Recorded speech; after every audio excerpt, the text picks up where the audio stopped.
Berham, Mama perhatikan lenganmu ada beberapa bisul. Mungkin terlalu banyak makan telur.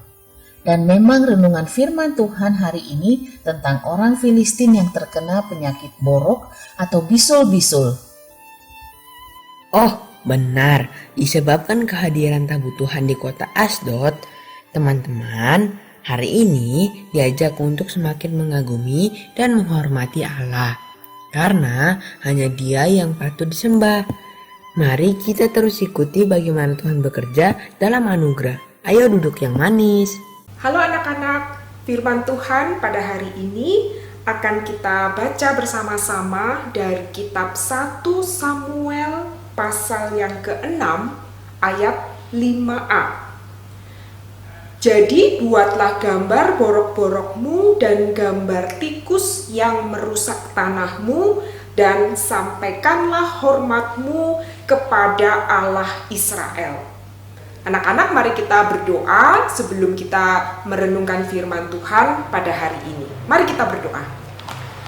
Tuhan Bapa di dalam surga, kami berdoa memohon kiranya Roh Kudus-Mu memimpin kami untuk merenungkan firman-Mu pada hari ini, menolong kami untuk kami boleh melakukan firman-Mu di dalam kehidupan kami sehari-hari. Terima kasih Tuhan, berkatilah perenungan kami pada hari ini. Di dalam nama Tuhan kami Yesus Kristus, kami berdoa dan bersyukur. Amin. Nah anak-anak, kemarin kita sudah sama-sama melihat bahwa patung dewa orang Filistin, yaitu patung dewa Dagon, itu terjatuh, tunduk, patah kepala dan tangannya di depan tabut Allah. Ini menunjukkan apa anak-anak? Ini menunjukkan bahwa dewanya orang Filistin itu jauh lebih lemah daripada Allah. Ini menunjukkan bahwa Allah Israel itu jauh lebih berkuasa daripada dewanya orang Filistin. Dan ternyata tidak cuma itu anak-anak. Tabut Allah yang ada di kota Asdod itu kemudian ternyata menjadikan para penduduk Asdod itu terkena bara, terkena borok.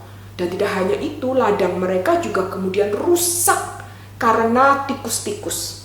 Wah, penduduk kota Asdod begitu ketakutan. Lalu mereka cepat-cepat memindahkan tabut Allah ke kota Gad. Dan ternyata hal yang sama terjadi di kota Gad. Penduduk kota Gad juga ikut ketakutan. Lalu mereka berencana mau memindahkan tabut Allah itu ke kota Ekron. Tetapi penduduk kota Ekron menolak. Mereka juga ketakutan. Mereka tidak mau hal yang sama terjadi kepada seluruh penduduk kota Ekron. Anak-anak, kita lihat ya, kehadiran Allah itu selalu menjadi berkat bagi umat Tuhan. Tetapi kehadiran Allah itu bisa menjadi hukuman bagi orang-orang yang melawan Dia, bagi orang-orang yang tidak menyembah Dia, seperti yang kita lihat di dalam diri orang-orang Filistin itu anak-anak.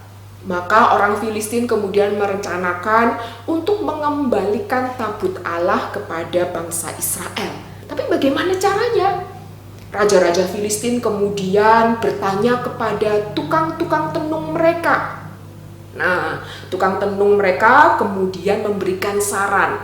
Seperti yang tadi kita baca di kitab 1 Samuel 6 ayat yang kelima. Tukang tenung itu bilang, jadi buatlah gambar borok-borokmu dan gambar tikus yang merusak tanahmu dan sampaikanlah hormatmu kepada Allah Israel. Mungkin Ia akan mengangkat daripadamu, daripada Allahmu dan daripada tanahmu tangannya yang menekan dengan berat. Jadi tentara tukang tenung ini meminta orang-orang Filistin untuk menunjukkan rasa hormat mereka kepada Allah Israel dengan cara membuat emas-emas seperti borok dan juga emas-emas seperti tikus ditaruh di tabut Allah. Orang-orang Filistin ini berusaha menyuap Allah dengan emas-emas anak-anak. Memang pada akhirnya setelah tabut Allah itu dipindahkan dari Filistin, borok-borok dan juga tikus-tikus itu lenyap dari tanah Filistin. Tetapi hal itu tetap tidak bisa membuat mereka menjadi umat pilihan Allah. Nah, anak-anak, menjadi umat pilihan Allah itu adalah satu anugerah yang besar sekali yang Tuhan berikan kepada kita, dan tidak ada apapun yang kita berikan kepada Allah untuk bisa mendapatkan anugerah itu. Allah memberikan anugerah itu dengan cuma-cuma kepada kita, dan yang perlu kita lakukan adalah apa, anak-anak? Menerimanya, bersyukur kepada Tuhan, dan hidup dengan percaya dan senantiasa setia kepada apa yang Tuhan katakan kepada kita. Sikap kita, anak-anak, ketika kita menerima anugerah Allah adalah kita percaya kepada Tuhan dan menyembah Dia dan menaati seluruh perintahnya. Amin. Mari kita berdoa.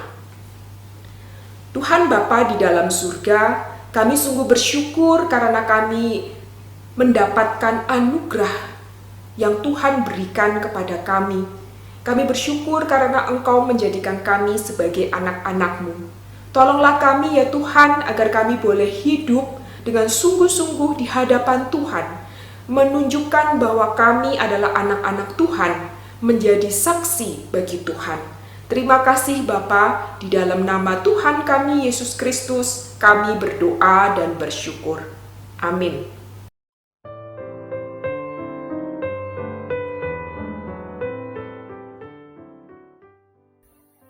Sahabat BDKA yang terkasih, kita perlu memperhatikan bahwa kembalinya tabut perjanjian ini benar-benar merupakan mujizat kasih karunia dan menjadi tanda bahwa Tuhan berkenan untuk kembali kepada umatnya. Jadi, orang Israel tidak boleh mengadopsi cara kerja bangsa kafir yang tidak terikat pada kovenan. Bahkan, sesungguhnya di hadapan kasih karunia Allah, orang kafir itu tak berdaya. Allah Israel memang tidak pernah meninggalkan umatnya. Kita bersyukur mendapat kesempatan untuk terus merenungkan firman Tuhan.